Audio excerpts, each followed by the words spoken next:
Salut, c'est Pierre Martin.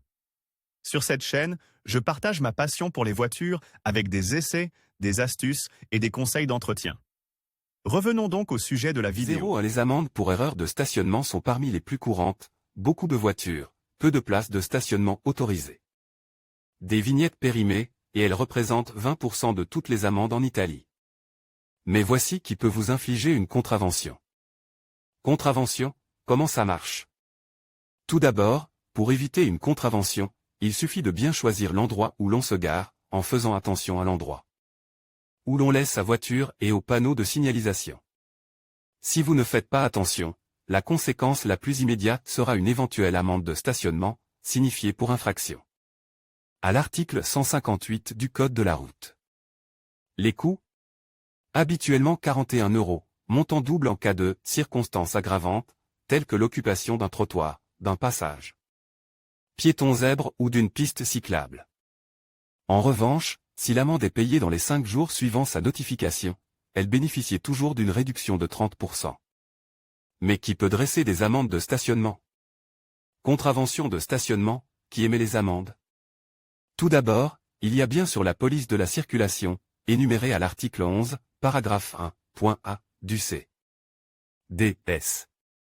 Avec les sujets autorisés énumérés à l'article 12, paragraphes 1, 2 et 3, mais la récente conversion en loi du décret-loi de simplification a introduit quelques nouvelles figures autorisées à délivrer des amendes de stationnement. En général, les sujets autorisés sont énumérés par ordre de qualification. Le premier est la police de la circulation, suivi de la police d'État, des carabiniers, de la Guardia di Finanza, de la police provinciale et de la police municipale, ou locale. Rappelons que ces deux dernières ne peuvent opérer que sur le territoire dont elles ont la charge. Il existe également des agents de la police de la circulation du ministère de l'Intérieur, de la police pénitentiaire et du corps forestier de l'État, qui ne peuvent dresser des contraventions que dans le cadre de leurs fonctions et dans les zones de contrôle. Contravention de stationnement, autre partie autorisée. En outre, en réussissant un examen de qualification, le personnel de Inspection générale de la circulation et de la sécurité routière, l'administration centrale et périphérique du NIT département des transports terrestres appartenant au NIT ANA les bureaux responsables du réseau routier des régions, des provinces et des communes, uniquement sur les routes appartenant aux organismes dont ils dépendent. État, provinces et communes ayant la qualification ou les fonctions de cantonnier, uniquement sur les tronçons de route confiés à leur surveillance, chemin de fer d'État, et tramway, ou en concession, avec des fonctions d'inspection ou de surveillance, uniquement sur les passages à niveau de l'administration à laquelle ils appartiennent, les districts aéroportuaires, les bureaux des ports, employés militaires du NIT. Qu'en est-il des agents de circulation? Contravention de stationnement, agents de circulation et autres. Les agents de circulation ont été introduits par la loi 127/97 pour réglementer le stationnement payant.